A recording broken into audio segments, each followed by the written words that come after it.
Welcome to the class. Today let's talk about membership in a company.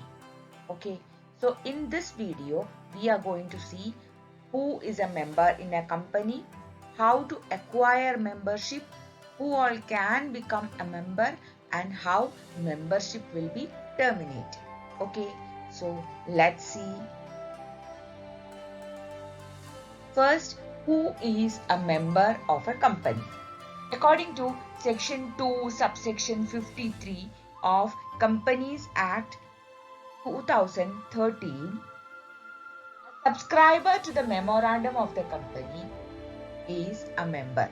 That means on its registration, a subscriber to the memorandum shall be entered as member in its register of members. Okay, now, yes, every other person who agrees in writing to become a member of the company and whose name appears in the register of members. Okay, they are also members. Now the third category. Yes, every person holding shares of the company and whose name is entered as a beneficial owner in the records of a depository. Okay, so it is very clear that these three categories of people can be called as members of a company. Okay, now next we are going to see position of membership. That means how you can become a member in a company. Okay, so the Companies Act says in the following ways you can become a member. Subscribing to the memorandum. Yes, signatories to the memorandum ipso facto become members of a company on its incorporation, and therefore, or by virtue of being subscribers, they are deemed to have become members. Okay, now qualification shares. When some companies insist that if you want to become a director of the company, you need to buy a particular amount of or number of shares. They are called qualification shares. So when you undertake to buy qualification shares, your position becomes as equal to that of a member.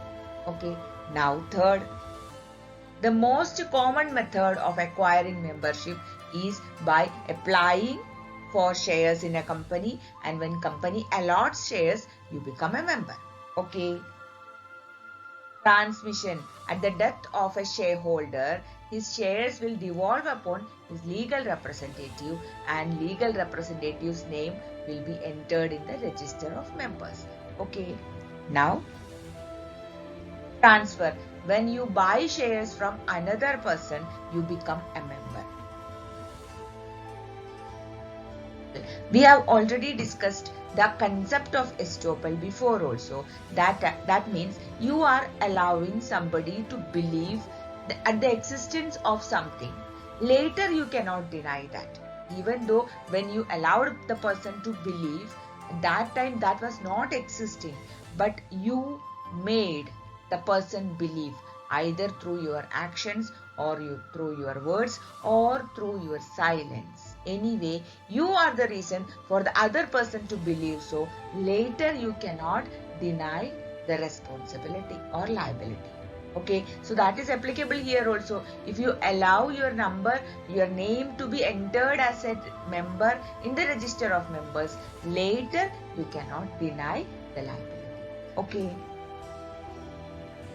Joint members. Two people together, more than one person together can become member.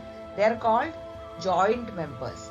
But for the purposes of sending notices and dividend, the first person, the person whose name appears first, will be considered as member. Even though they both are members, they shall be treated as a single member. Okay, so these are the various methods by which one person can become a member in a company. Is it not clear? Yes. Now let's see who can become. Okay. So according to the Companies Act, any person who is competent to enter into a contract can become a member. Okay. Therefore, a company can become a member. But a partnership firm cannot become member because partnership firm is not a separate identity. It's not a separate entity. So when the firm acquires shares, it is in the name of partners. Similarly, a trustee. If a trustee becomes a member, it is in his individual capacity.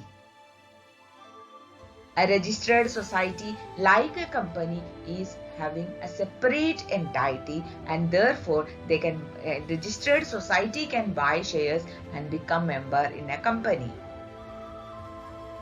An NRI, a non-resident Indian, can become a member in a company, but before that, permission from Reserve Bank of India is required. That's only condition. Then, insolvent person. Insolvent person cannot enter into contract, and therefore his membership will be terminated. But as long as his name appears in the register of members, he will be considered as a member still. Okay. Similarly, a minor. A minor can be admitted to the membership of a company, provided the company is limited by shares and he is acquiring the membership by means of transfer of shares. That minor is buying shares, but such shares must be fully paid up. Okay, remember, minor cannot have liabilities. Okay, so these are the people who can become members of a company. Okay, now let's see termination of membership. In which what all situations membership will be terminated? Let's see. Transfer. As I told you, if you buy, you become a shareholder and you become a member. Similarly, you sell your shares off, you lose the membership. Okay. Then forfeiture.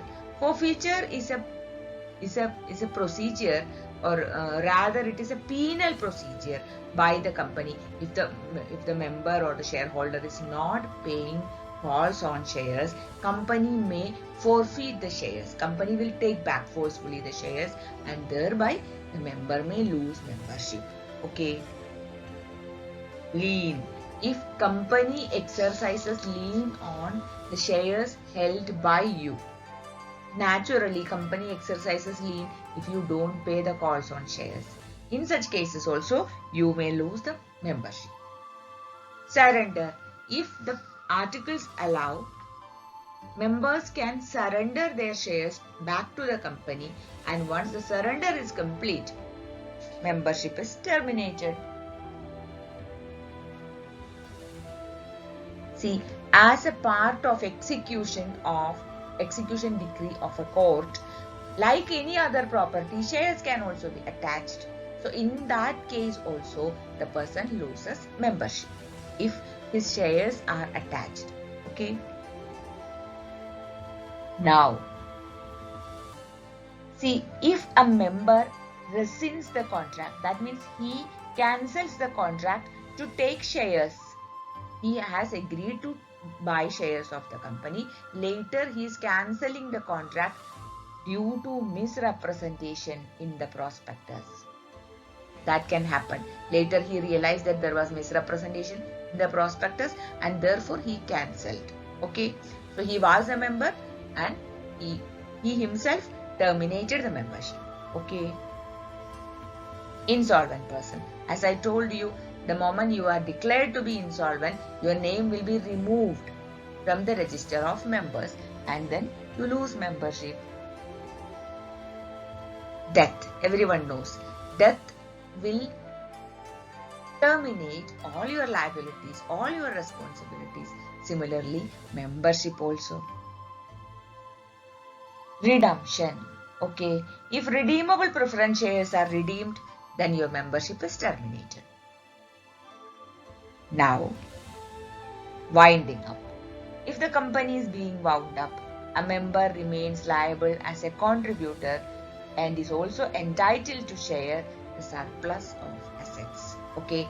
So at the time of winding up, the liability will be calculated, assets will also be calculated, and a member of the company has his liabilities, whatever may be its limit, and he has a right to share the assets also. And once winding up procedure is complete, all those members lose their membership.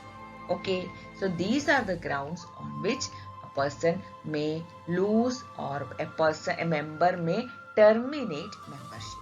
So in this short video, we have seen who is a member, how to acquire membership, and how membership is terminated.